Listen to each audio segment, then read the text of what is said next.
Hi, everyone. Welcome. This is the webinar, Protect the Snow, Winter Athletes Talk About Climate Change. This event is hosted by republicEn and Protect Our Winters. My name is Wen Lee. I am the Engagement Director at republicEn. I'm very happy that you are all joining us today for this very special webinar. So here's an outline of what to expect. At today's event, we'll start off with a brief welcome and an overview. After that, our speakers will have a conversation about climate change through the perspective of winter sports. And then we'll make sure to have plenty of time for you all to ask questions at the end. Now, I know we've all used Zoom a lot, but just as a reminder, there is a chat feature that we encourage you all to use. So if you find the chat box, you can submit questions and comments. I'll say something right now so everyone sees where it is. Just to get things warmed up, feel free to type in your name and where you're joining us from. So I'll start first, just to make sure it's working. So say your name and where you're joining us from. And remember, during the event today, at any point, if you have any questions, you can chat in a question. Make sure that the message is going to everyone. And Price Atkinson, who works at republicEn, he's going to collect all of the questions from the chat. And then we'll get through as many as we can at the end. So at any time, go ahead and submit questions in the chat and write comments, anything you would like. We like this to be as interactive as possible. Great. I see people in Connecticut, California, Idaho, Florida. This is great. Colorado, of course. Okay. So as I mentioned earlier, this webinar is hosted by republicEn and POW, Protect Our Winters. Now, republicEn is a nonprofit organization for conservatives who want to solve climate change through common sense market solutions. We call our growing movement the Eco Rights. And I'm just going to go ahead and pass the mic to our Executive Director and former Congressman Bob Inglis at this time to say a few words. Well, thank you, Wen, and thank you all for joining us. We are very excited about having Josh and Mario with us today because, you know, the Olympics are going on. We're all focused on athleticism. And so we've got one of the professional snowboarder with us. That's Josh. And so it's going to be very interesting to hear what he's got to say about winter, but also about his how he got to this place. So we're very excited to have you here at republicEn. We're very excited about the work that Protect Our Winters is doing. And so looking forward to hearing from Josh and Mario. Thanks, Bob. Yes, and our other partner organization today is POW, Protect Our Winters. And Protect Our Winters, POW, is a nonprofit organization that helps passionate outdoor people protect the places and lifestyles they love from climate change. We are so delighted to come together today for this climate conversation.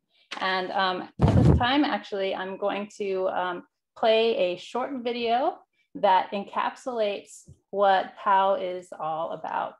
So here we go. No matter who we are, this is our common ground. Here, here, here, and here. Our country claims to be built on a lot of things: ideals, law, truth. But the one thing that's perfect, what America's actually built on, is the land. This land, this land, this land, this land. For some of us, our ancestors have been here forever. Others arrived centuries ago. Others did not choose to come here at all. And others were simply our parents looking to give us new opportunities. But despite our different paths, we all converged here, on this land, not made for you or for me, but for everyone. You see, the land is our common ground. The mountains, the slopes, the forests, the crags, and the coasts. The places we play and the places we escape to. We cannot continue to allow our seasons to shrink, our rivers to be polluted, our skies to warm, and our forests to burn. So, we must protect the places we love from the effects of climate change. Because no matter who you are, if you love the land, you are a member of the outdoor state. 50 million people strong, not defined by borders or party lines, but by passion for places we love. Bigger than any other state, and more powerful too. So let's stand for our common ground, whether our common ground looks like this, or this, or this. If you love the land, it's time to protect the places you love.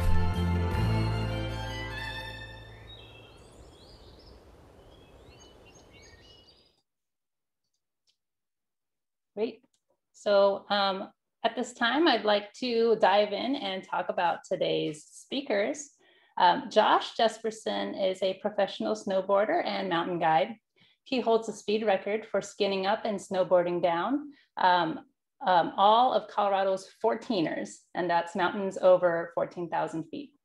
He did this feat in 138 days. Josh is a conservationist, a Republican, and a Navy SEAL veteran who served in Iraq and Afghanistan.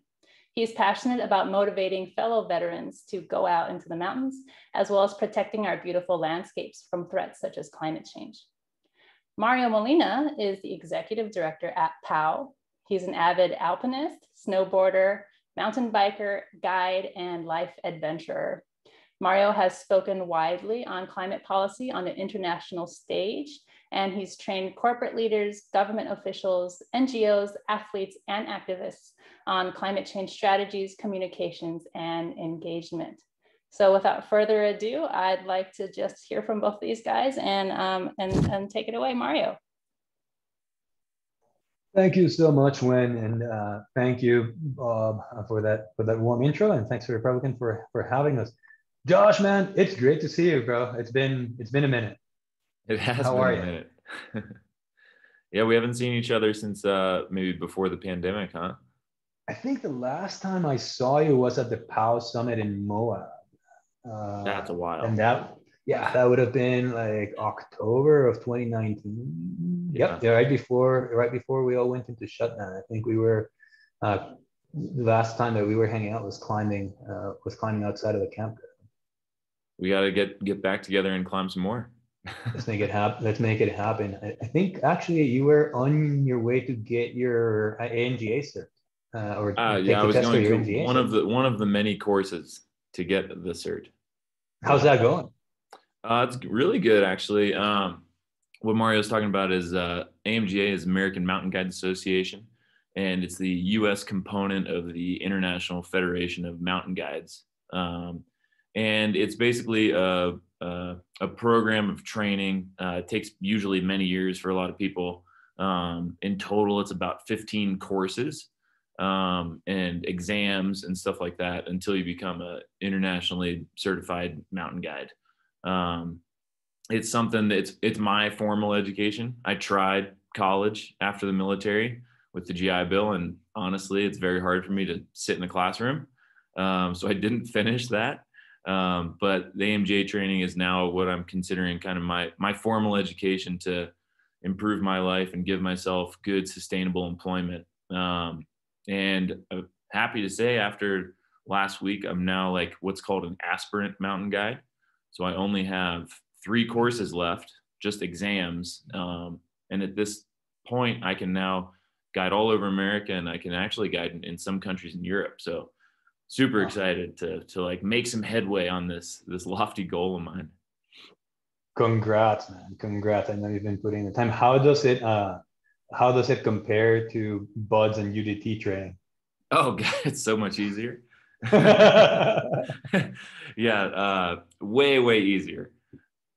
Still hard, still a challenge. I'm not trying to belittle it, but it's much different, you know. Like BUD/S and SEAL training is just a full, like BUD/S itself is 6 months of just every day waking up, just getting physically beat down, and just surviving through all of that. Whereas this is like you take a course here and then you work for a couple months, build experience, take another course, work, build experience, then take an exam and show them that you're capable of getting guests through objective hazard and managing risk in the mountains. I actually don't think you and I ever talked about it. I haven't actually heard the story. How did you first get into the military? How did I first get in the military? Yeah. Well, it's kind of a funny story, I guess. A quick story. I was so obviously I was like in high school during 9/11, and one of those kids that remembers sitting in my history class with the TV on, just watching planes fly into the buildings. And I think people from my generation totally remember that, like previous generations remember like the Kennedy assassination or something of that sort, like just a powerful moment in my upbringing. And once I finished high school, I was going to go to college. I was an athlete, try to play some sports in college, and then join the military. Had some family history, and 9/11 just compelled me to. But I was a little bit of a troubled youth, and maybe had gotten some trouble with the law, and my path to the military was accelerated, which is a great thing for my life. Honestly, looking back, like that crossroads, if I would have gone to college right out of high school, I couldn't even do college out of the military. If I would have tried it right out of high school, it would have been a very poor attempt, and wouldn't have done well for my future. So that divergence is really good for me later in life. And honestly, if there's any lost teenagers out there listening, like military is a great option for so many people. Gave me a lot of like drive and kind of determination and stuff like that in my life. So yeah, super good. But I was enjoying the Marines. And then the day before I was going to do that, I saw this Discovery Channel Bud special. And I just thought, like, that looks way cooler. I'm going to go do that instead. So the next day I went to the Navy recruiter, and thus started the path to try to become a Navy SEAL. Gotcha. And well, sometime offline, I'll have to hear what the backdrop to that story is and what exactly it was. But I totally agree. I think, and I think something that's been great to see has been, as we dive into the subject, has been the support within the military for climate action. As they identified, climate change as a threat multiplier, across all of the spheres, and all the landscapes that the military operates in. There's so much there. Before we start diving into the topic, because I think we can get there via this path as well, is how's you founded a nonprofit, and you're building up a nonprofit as well, right? And you're looking to generate employment in the outdoor recreation industry, specifically or particularly targeting vets coming out of the military as well. Is that right? Yeah. So basically, I founded a nonprofit with a friend of mine, Dustin Kissling. It's called Veterans Outdoor Advocacy Group. We have a C3 and a C4 arm. So we go to DC and we lobby for legislation that benefits veterans within certain boundaries. And then we also have the C3 side where we try to compel veterans, give them training to find employment in the outdoors.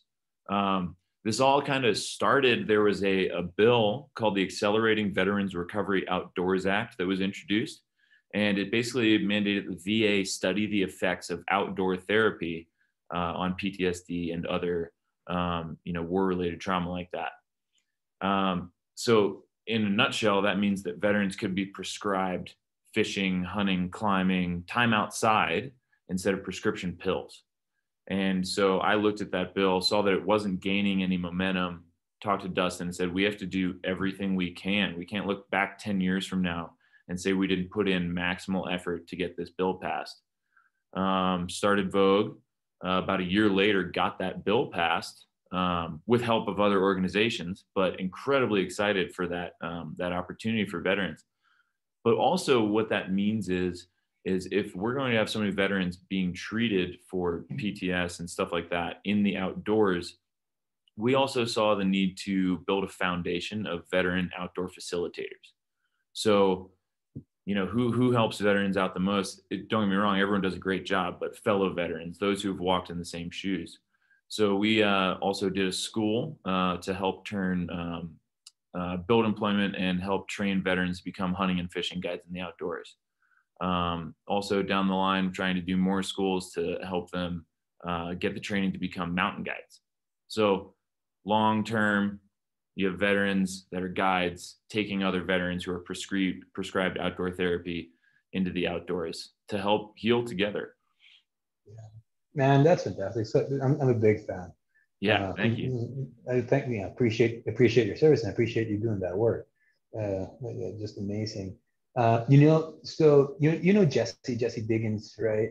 Yep. For those of you listening who may not know, Jessie Diggins is also a POW ambassador, and she is the first American woman to win gold at the Olympics on basically on cross country skis. She's amazing. She's a machine. She and Kik and Randall are well positioned to do it again at the next Winter Olympics. I was talking to her, and in her profession, one of the things that she's noticed changing, and one of the things that really concerns her, is their training grounds. Like they're not being able to train for the Winter Olympics in the same locations that they're used to training because of shorter winters. And if you all remember, those of you that that participate in winter sports, 2019 to 2020, to add to the dumpster fire that was 2020, was also a terrible winter. The winter setting late, the snowpack was unpredictable. Here in Colorado, we had tons of avalanches, so it was just not a great winter. And they actually found it really hard because their training grounds were melting, and they're having to travel further. So there's been some serious implications for U.S. Olympic teams participating in winter sports, and the athletes who've made a livelihood out of this in terms of being able to maintain American competitive advantage in winter sports based on where they're able to train or not train. In the winter, in the winter sports industry, I mean, this is, I think sometimes people don't realize just how huge of an economic contribution winter sports actually have to the American economy. But the value, we did a report, and the value added to the American economy is somewhere close to $2.6 billion from labor and employment alone in winter sports communities across the U.S., employing over 180,000 people.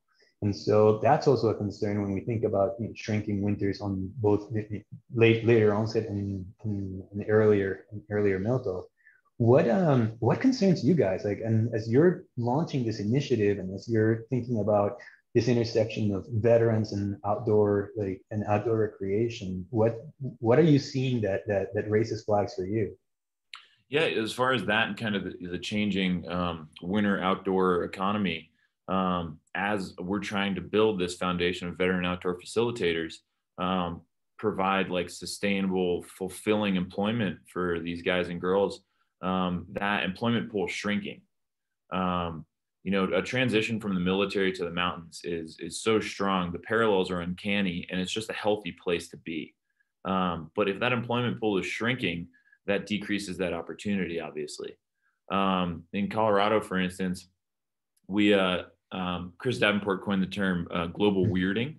I think it's a great term to represent the way we're seeing winter in Colorado.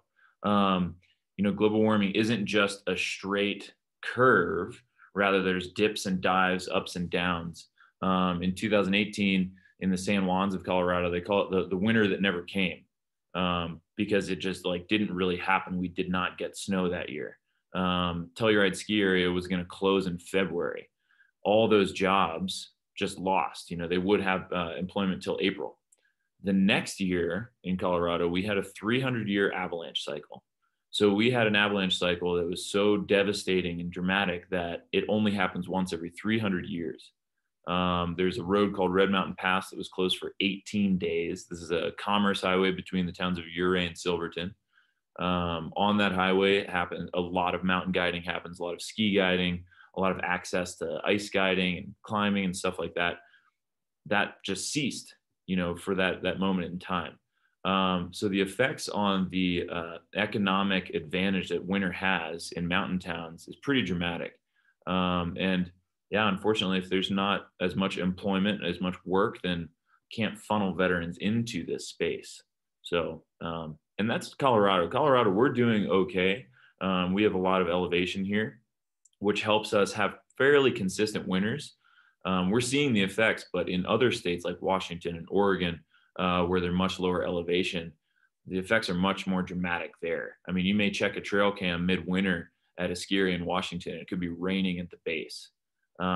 So unfortunately for the industry up there, I think it's the effects are much more dramatic and much more current and kind of in your face. Yeah. In side question, was that the same year that you did that 14-day epic trip in the San Juans? Yeah, no, that was in the Sangre de Cristos. Yep. Yeah. In the Sangre de Cristos. Yeah, the same year during the 300-year avalanche cycle. After the avalanche cycle, me and two friends, we traversed the mountain range in Colorado called the Sangre de Cristos, and it ended up being 13 days long to get through this thing. We'd only planned for 7 days, but the travel was just so hard. We were stuck in a perpetual storm the entire time. We ran out of food, I think, like twice or three times, but we still made it through. But there's a great video about that called The Brotherhood Escort, and it's kind of a tribute to some of my friends who died in combat. So it's a pretty cool film. For those of you listening, if you haven't followed Josh, and if you want both the most epic, beautiful mountain imagery and the most gory and gross foot fungus, French foot imagery at the same time, you should definitely look up that trip. So yeah, and, so this is, I think, what Republican is doing is so great, in this approach. When we think about the different, all the different climate solutions, I don't remember exactly who coined the term, but they said, we're not going to solve climate change with a silver bullet. It's going to take a silver buckshot. And there's all of these different things that we need to do. There's all of these different, we need to upgrade the grid. We need to transition to, we need to electrify pretty much everything. We need to, in order to curb our emissions from, both transport and energy sector, particularly in the US, but then also allow for technologies to develop and evolve in third world countries that they're able to leapfrog the traditional infrastructure that's been so dependent on fossil fuel infrastructure. So, but ultimately, all of this costs money. Like basically, when we get to the bottom of it, I think those of us that have been following and tracking the infrastructure bill as it's ping pong back and forth in Congress, it's plenty evident that the challenge here is not only how do we roll out the solutions, but it's also how do we figure out how to pay for those solutions. And I think the economics have changed, because obviously in the last 20 years, the price of wind and solar has dropped by 80 or 90% to where it's outcompeting coal in most, I think pretty much in all markets in the US and a lot of markets globally, very competitive with natural gas, et cetera. But it requires a change basically in our energy infrastructure. And I think that what a lot of times gets lost in the argument is that we're not only talking about the cheaper availability of renewable energy to power our society, but it's also the hidden costs or not so hidden costs of not addressing these things. And I think this slice, we're telling a slice of that story when we're talking about 180,000 jobs in just in snow sports alone. I think that number goes up to almost 500,000 when we talk about outdoor recreation in general. We're talking about the outdoor industry as an $880 billion industry in the United States that is directly threatened by a lot of these changes, and those changes are not incorporated into the economy. It's not actually, I think economists call it an externality. Right? We're not actually accounting for those costs. And with it, I think that whatever solutions we want to implement, we have to recognize those costs and bring them into the economy. And I know that a lot of times talking about taxes is a scary topic, but at any major point in I think back at Washington and Hamilton having the argument over taxes to fund basically to fund the standing army. And it's like, sometimes we need taxes. Basically, sometimes we need to put a cost on the things that we want to have paid for. And I think this is one of those instances. And it's great just to get this wide perspective on like also what the opportunities are. Like if we preserve these places, not only can we address climate change, not only can we address the issue, we can also generate jobs not only in outdoor recreation, but also in clean energy. And I think there's quite there's quite an industry evolving around new clean energy infrastructure. And if we move forward with improving the grid and all these improvements, those will also generate jobs in a lot of these communities. Something that we've seen here in the Front Range, Josh, and I'm wondering if you've seen it as well in your travels, but also on the Western Slope, is with COVID, we've just seen this massive influx of people moving into mountain towns. I mean, the price of real estate in the Front Range and even in the mountains where I live has just gone through the roof. Now the town that I affiliate with does not even have a traffic. We don't have a stoplight in town, and we're starting to think like we may need a stoplight. I think that migration's gonna change the demographic and like the face of America. 2 more rural places, 2 more mountain towns. And it's going to also require that we figure out a new way of thinking about how do we create jobs, maintain jobs, and how do we power this transition. Are you seeing that in the Western Slope as well? Absolutely. And it's kind of, to go back to some of the other things you're talking about, that kind of migration is exacerbating kind of the economic struggles of these mountain towns. Mountain towns are also just rural America. A lot of people in these towns maybe work on kind of medium income, low to medium income, like myself. Like that's just kind of the reality there. And as the winter economic or outdoor economy kind of sees a threat from climate change, so does the summer. Snowfall then becomes rivers, and river guiding goes down. Fly fishing, fish are starting to be kind of threatened and stressed as they maybe have less water or hotter water, so forth and so on. So it just compiles.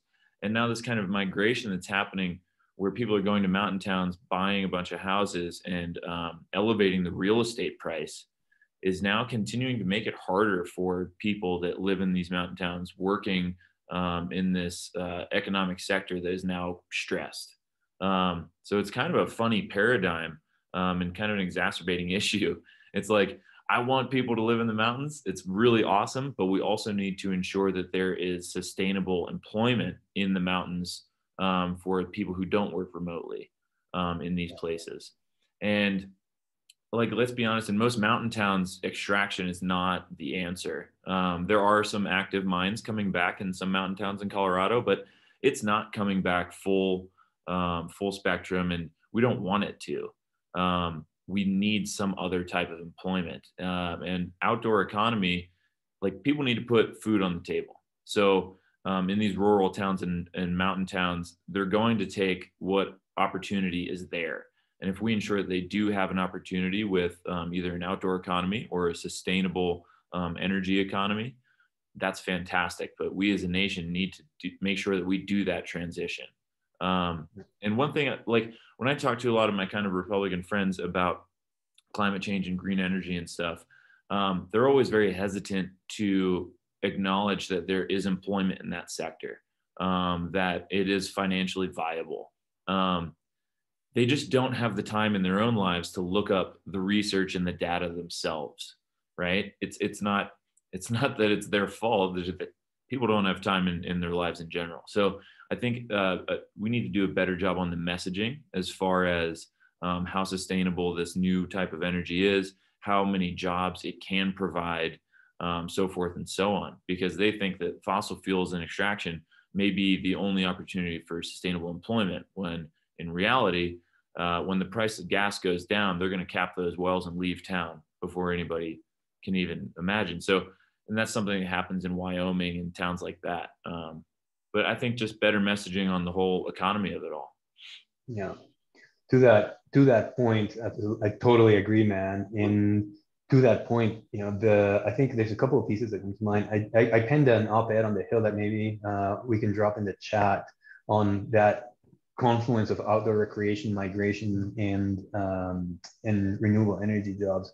And it was mostly in support of the components of the infrastructure package that was proposed that directly addressed jobs and energy. And that's, I think you're spot on this. So, the grid exists across the country. Improvements on the grid, investing in improvements in the grid, will generate jobs across the country. I think that there are many policy solutions that would benefit both red and blue states and drive job creation in both states that maybe didn't need to be included in infrastructure bill, but that I think need to be looked at and passed maybe when we get into the next phase of negotiations, whether it goes through reconciliation or whatever process we follow through on. But I think that any time that we have an opportunity to help workers transition and create jobs, that we can create jobs in the renewable energy sector, that we can create jobs in storage, that we can, and Representative Curtis actually from Utah just just endorsed a fantastic bill in the House. We can come together, on both sides of the aisle and drive forward towards an economy that's going to benefit equally across geographies and be driven by American innovation, which is, I think, there's no better country to lead this transition than the U.S. I'm a big fan of the U.S. Having been born and raised in Guatemala and immigrated here 10 years ago, I'm a big fan.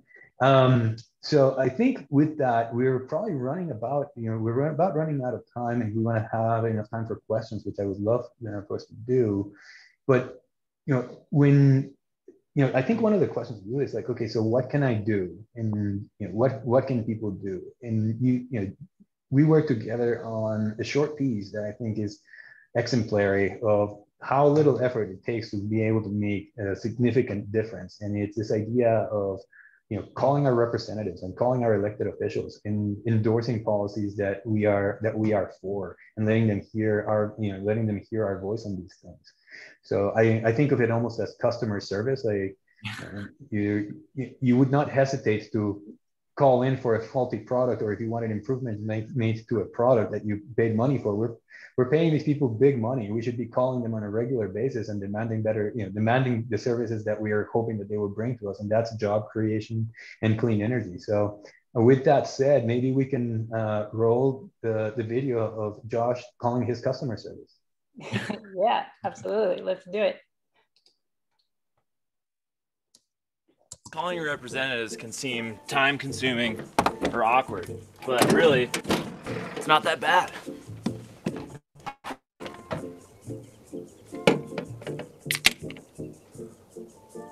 Hey, this is Josh Jesperson. I live in Colorado, zip code 81201. I just wanted to pledge my support for the CORE Act and say that standing up for public lands is standing up for climate.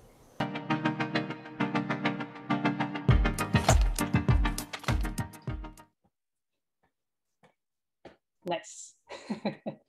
With that, I'll pass it back over to you. Great, thank you so much. Oh wait, hold on, I need to stop YouTube, everybody. Hold on.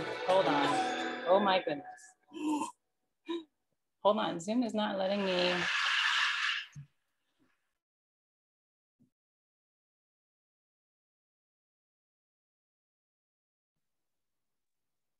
Student writes a paper, they might spread the work out a little like this. Josh, while Wen addresses YouTube, do you want to just say your top line message on the CORE Act? Yeah, totally. The CORE Act needs passed. So just like that video says, go ahead and call your reps. It's in the Senate currently, and it needs help to pass. Colorado Outdoor Recreation and Economy Act is a federal piece of legislation that is helping perpetuate the outdoor economy in Colorado, but only because that's where the land exists. I think this piece of legislation is actually a good example as to what future land protections can look like. It is one of the first bills to find a middle ground between wilderness and national forest, which is super important because in our kind of different sectors of protected land, we have national parks, which are for preservation, and then we have national forest, BLM, and wilderness, which is for conservation. But wilderness takes it all the way, meaning like no infrastructure, nothing. It's just complete pristine wilderness, over to national forest where like extraction, logging can happen. There's roads, so forth and so on. And until this bill, there has not been a middle ground between those two. So the CORE Act, if you haven't read about it, check it out. It's an incredible piece of legislation that can be kind of an example of future land protections in our country that benefit this outdoor economy that we're trying to talk about. Great, thanks, Josh. Yeah, sorry about the technical glitch. We are back. Not watching TED videos anymore. So we are going to dive into questions from the audience now. So this is your chance to ask your burning questions for Josh or Mario, or both. And so I'll give people a chance to submit their questions. Bob, I'm wondering if you have any questions that you would like to ask while we let people submit their questions.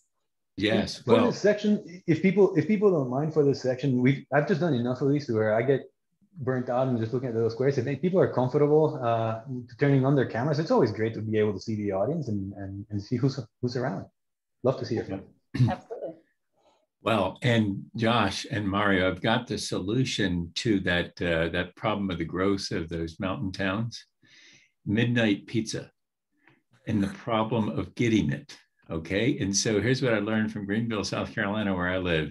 This guy, a New Yorker, moved his business here, and so he made a big play that he was going to move his family here. And so I knew his assistant. And so owner Andrew called up one night to the assistant, "Hey, where you get pizza?" And so my assistant friend says, "Andrew, it's midnight in Greenville, South Carolina. We don't have pizza at midnight." He said, "What are you talking about?" He said, "You can get pizza anytime, right? 3 a.m. No, Andrew, that's New York City, not Greenville. And so wait for all those Californians. They're going to find out that you can't get, say, sushi takeout at midnight or 1 or 2 a.m. in those towns, and they'll move right on back to San Francisco. So it'll be all right." Midnight pizza and sushi. I tell you, that's going to be the solution to that, or lack thereof. That's going to be the solution. You're not wrong, but in most mountain towns, everywhere is closed by 8 p.m. Yeah, good. Well, see, that'll do it. Oh, well, but then they'll get tired of it. They'll say, "What do you mean? You can't get pizza at midnight?" Yeah. Right. No, you can't. Come move back to San Francisco. Anyway, so and also, Mario, I just got to tell you, I'm, here at republicEn.org, we just don't have a video like that thing you started this thing with. I mean, that video, who could not love Protect Our Winters with that kind of scenery? We've got nothing like that. We've got like, policy and Milton Friedman and internalizing negative externalities. Man, we're really hot. And so then so it's a bad combination here. We're coming up a little bit short at republicEn.org with all those neat things you got to show there. But well, we have plenty to share, so let's do more together. Yeah, so we got to have some of those beautiful things. But a serious question out of that, Josh. It's like this. It's a neat thing about that film, really. That's so cool about the scenery, and then it's our land, and it's that's what makes us where we walk, and so yet what I wonder, Josh, if you face sort of people wanting to figure you out about what tribe you're in, whether you're a conservative, Republican, or whatever, or whether you are sort of a liberal, and they want to know that right before they can sort of cozy up with you, or do you find that? I mean, we live in tribal times. Maybe you are exempt from that, but do you find it's possible to share a common language with other tribes, or how's that working for you? No, that's a fantastic question, Bob. And I think it goes back to one of the lines in that film that we started this whole thing with. It talks about how America's not perfect, right? Like, we do a lot of great things. Some things we don't get exactly right. We're trying our best, but at the end of the day, the one thing that is perfect is the land that this nation is built on. The land that is the foundation for everything we stand for. To me, that land is perfect. To me, that land is the one common thread we should all strive to fight for and protect. Everyone does want to put me in a box. Everyone does want to put each other in a box. And I can't talk to you unless you're in my box. It is this kind of tribal time. But that common thread of land and public land and protecting it, I think, is one area that we can all strive forward together on, kind of hand in hand. There's 14 states that have departments of outdoor recreation, and they're kind of tied together in this mission to protect and preserve public land, and in an effort to create better public health, right? Like people, excuse me, get outside, they feel better mentally, physically. And so there's so many benefits to all this, protecting this land. And our national parks go from sequoias, granite, to marble monuments in Washington, D.C. And I think it is that common thread for everybody to walk forward together on. Yeah, that's neat. That's great. Yeah, let's see. I have a question here from Robin, and she's wants to know about carbon pricing. She feels it's an effective way to cut emissions and grow a clean energy economy. She's wondering if POW or Republican have thoughts on carbon pricing and what our stance is on that. Yeah. Bob, do you want to go first? Or yeah, well, yes. That sounds like a policy question. See, not a fun, like, outdoors and awesome scenery thing. Okay, but we're trying to get the policy that makes it so that land remains as that awesome place, right? So yes, Robin, we're excited about a price on carbon dioxide. 3 ways to fix climate change: you can regulate emissions, you can incentivize clean energy, or you can price in the negative effects of burning fossil fuels into the price of products. We think that third one is a way to go because, well, we're conservatives and we think that regulations are pretty inefficient. The incentivizing thing, that works. And I was still in Congress, I'd be voting for some of that, but it runs the risk of being domestic only. And the third thing, pricing it in, you can make that worldwide. And if you make it worldwide, then you got 7 billion people seeing the true cost of the burning of fossil fuels, and that's going to drive demand, and then things are going to happen. And so that's why we're big on carbon pricing.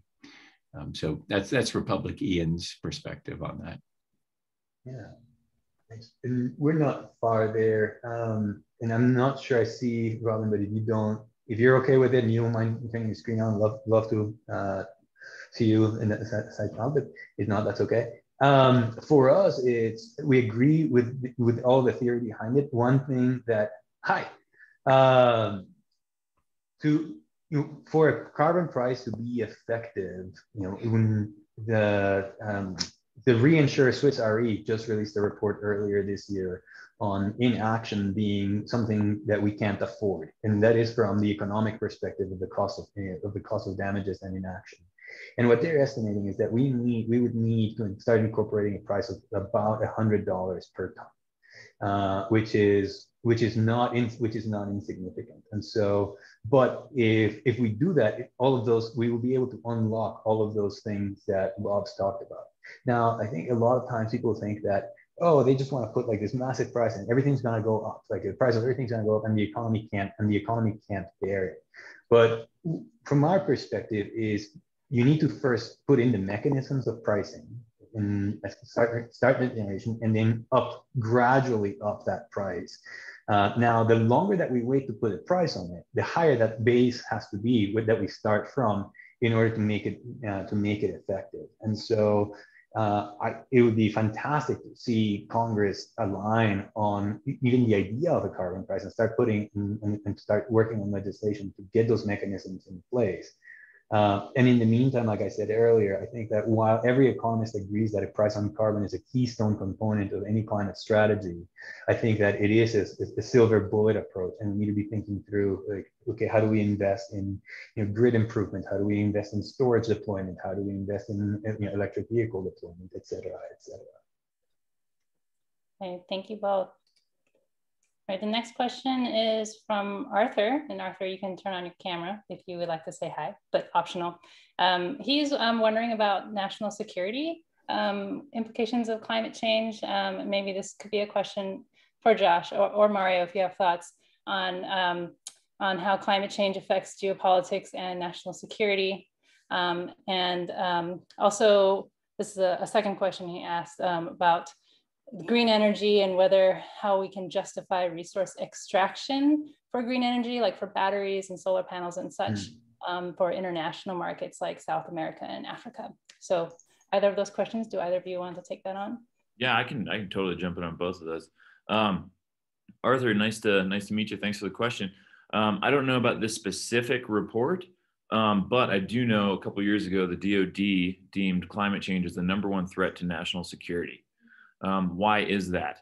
That's happening because there are populations around the world that are becoming displaced in kind of unstable regions of our planet.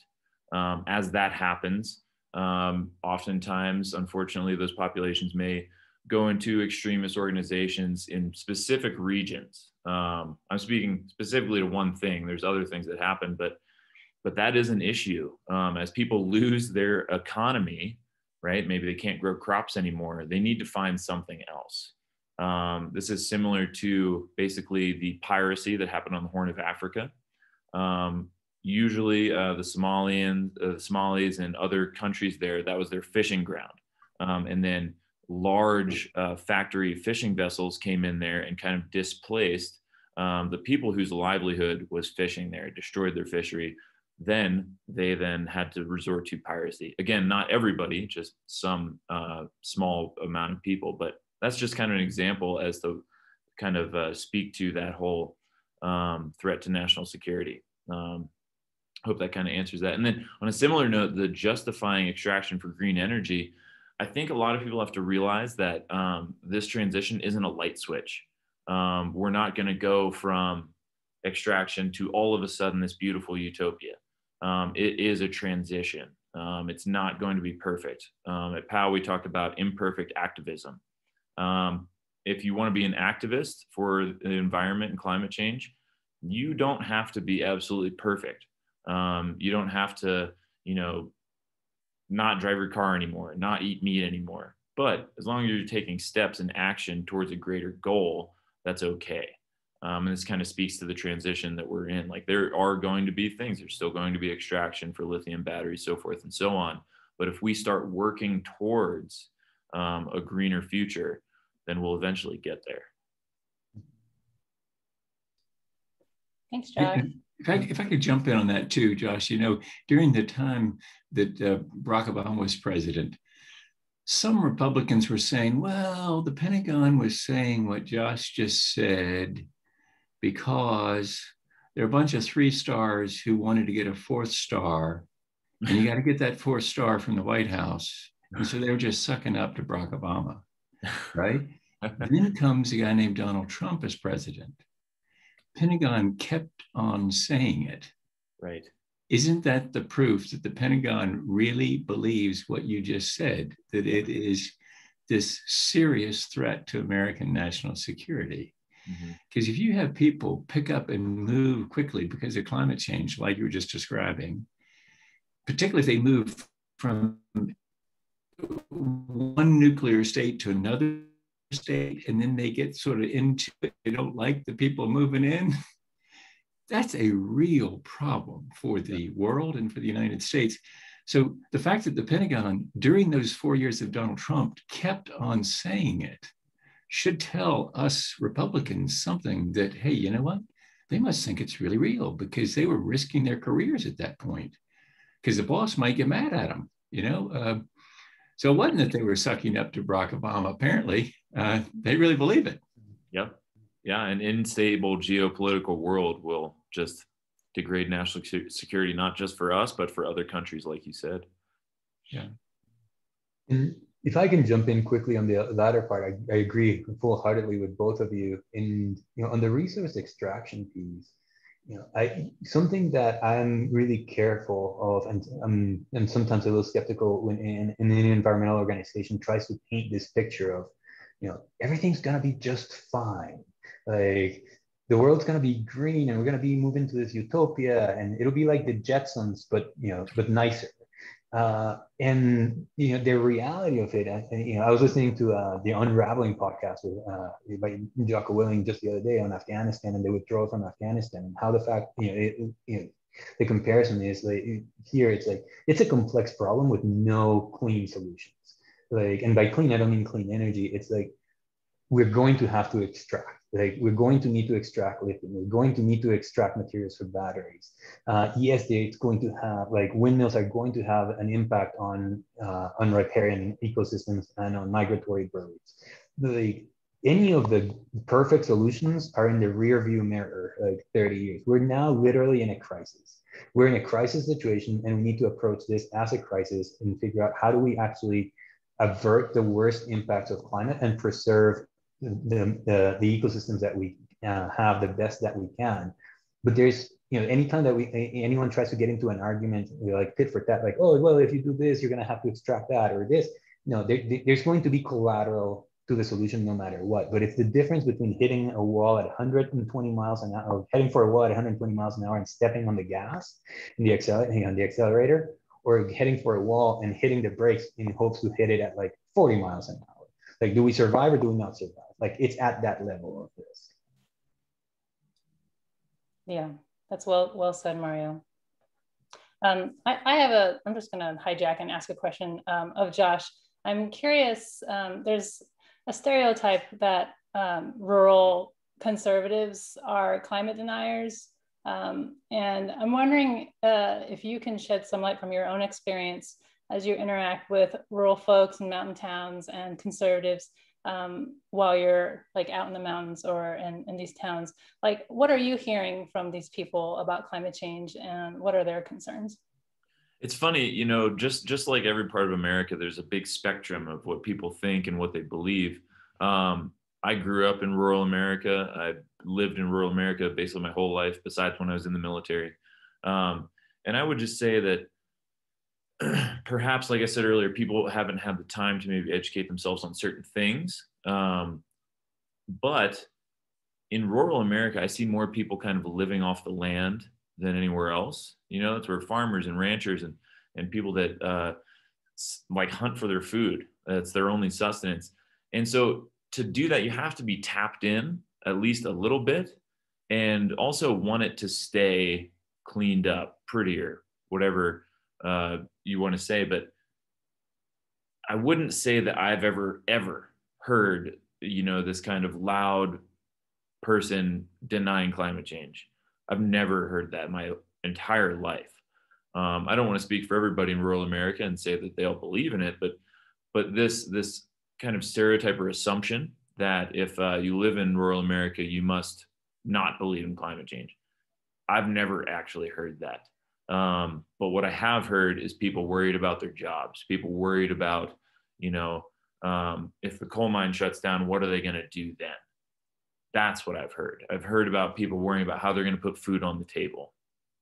And again, I'm not speaking for everyone, but in my life experience, it has not been this boisterous person that people want to paint it out to be.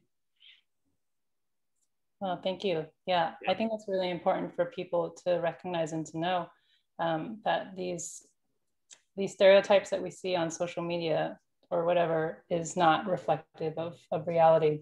Yeah, absolutely. And I feel it very, like, a lot because, now I live in mountain towns. There's a lot of people who don't necessarily see the way that I grew up, like really rural America. And they have all these assumptions and stereotypes of what those people are like. And I always have to fight back and be like, that's not really who somebody who lives in rural America is. Maybe just go and talk to those people. I think that's another really important thing is, instead of just making these assumptions, just go talk to people, open up a conversation. If you're in rural America and you go to the bar and you see some dude or woman down the bar, just go talk to him, be social. Don't just sit on your phone and make these assumptions about the person that's next to you. So, yeah. Yeah, thank you for saying that. All right, we have 1 minute left. I just wanted to thank both Mario and Josh for joining us today. Do either of you have any final words you'd like to say before we close this out?